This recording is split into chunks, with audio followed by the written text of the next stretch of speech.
ఇప్పుడే జీ5 app download చేయండి. చూడండి మీ ఫేవరెట్ టీవీ షోస్ ఎప్పుడైనా ఎక్కడైనా. ఇంతకాలం అందరి కళ్ళ ముందే తిరుగుతూ ఉన్న మన అక్షయ అజ్ఞాతవాసం రేపటి యాగంతో పూర్తయిపోతుంది. మన బిడ్డ గురించి అందరికీ తెలిసిపోతుంది. నిహారిక వాళ్లకు చంపదెబ్బ కాదు, చెప్పు దెబ్బ కొట్టినట్టవుతుంది. అమ్మ వాళ్ళకి అప్పుడే ఆతృత మొదలైపోయింది. రేపు మనోరాలి దర్శనంతో తెగ ఆనందపడిపోతారు.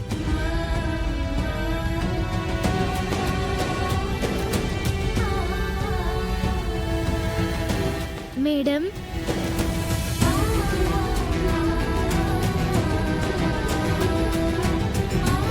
రామ్మా. రాక్షయ, డిస్టర్బ్ చేశానా మేడం? నువ్వు డిస్టర్బ్ చేయడం ఏంటమ్మా? ఇలా కూర్చో. మాతో ఏదైనా మాట్లాడాలా? అవును మేడం.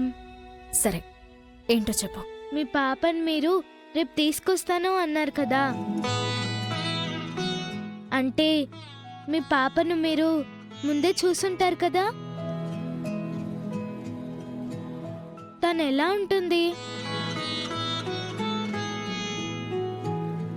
చెప్పండి మేడం.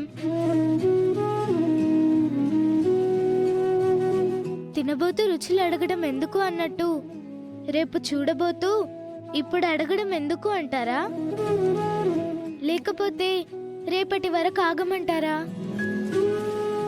అలా ఎందుకంటాం? నువ్వు అడిగితే చెప్పకుండా ఉంటావా? మా పాప ఎలా ఉంటుందంటే అచ్చం నీలాగే ఉంటుంది. నాలాగంటే? నీలాగా అంటే ఎదుటివారి మీద ఎప్పుడూ కోపం రానివ్వని ఈ కళ్ళెలా ఉంటాయో నా కూతురి కళ్ళు కూడా ఇలాగే ఉంటాయి. ముక్కుసూటితనంగా ఎదుటివారిని నొప్పించకుండా ఉండే నీ మాట తీరు ఎలా ఉంటుందో తన తీరు కూడా అలాగే ఉంటుంది. తనకుండదు స్వార్థం, తను చేస్తుంది పరులకు సాయం.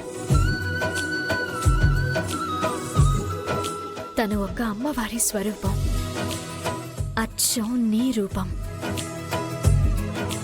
అక్షయ, ఇప్పుడు అవని చెప్పినవన్నీ మా పాపలో ఉన్నాయో లేవో రేపు నువ్వే చూసి చెప్పాలి.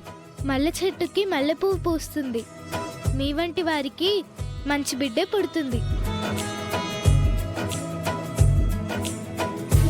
నిన్నటి వరకు బాధగా ఉన్నారు, ఇక రేపటి నుంచి మీ మొహాలు సంతోషంగా వెలిగిపోతాయి.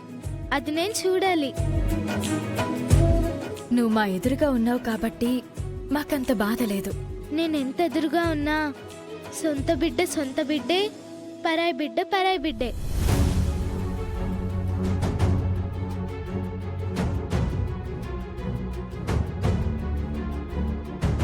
జీ5 యాప్ డౌన్లోడ్ చేసి అన్ని ఎపిసోడ్స్ పూర్తి ఉచితంగా చూడండి.